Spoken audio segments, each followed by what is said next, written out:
Palalakasin pa ng Japan government ang kanilang kooperasyon at maritime support sa Pilipinas. Sa gitna yan ng tensyon sa West Philippine Sea, nangako rin ng dalawang bansa ng maigting na pagtutulungan sa pagtugon sa mga hamon sa Indo-Pacific region. Si Clazel Pardilla ng PTV sa Balitang Pambansa. Pinagtibay pa ng Pilipinas at Japan ang kooperasyon ng dalawang bansa sa seguridad, malaya at naayon sa patakaran ng Indo-Pasipiko.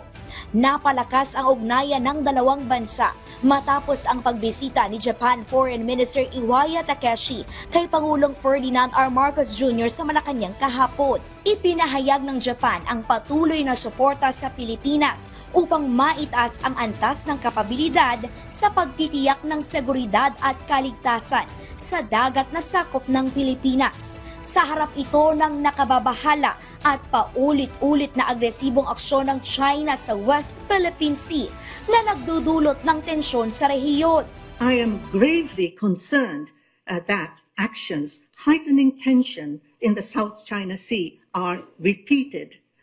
Issue over South China Sea is a legitimate concern. We will continue to provide assistance to the Philippines in regards to the official security assistance for maritime security, as well as official development assistance for the maritime safety capabilities improvement. Our strengthened strategic partnership with Japan plays a very important role in our efforts to enhance our national security, but also regional peace and stability.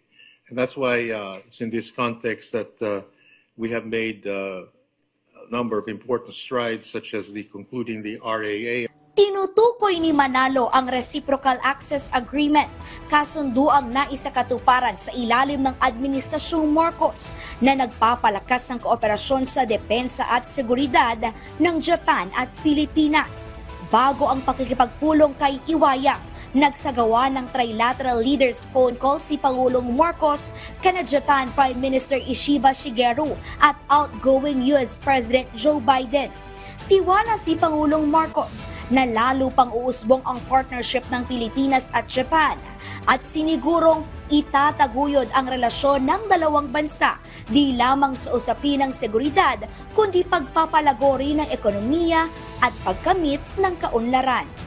Mula sa PTV Manila, Clazel Pardilla, Balitang Pambansa.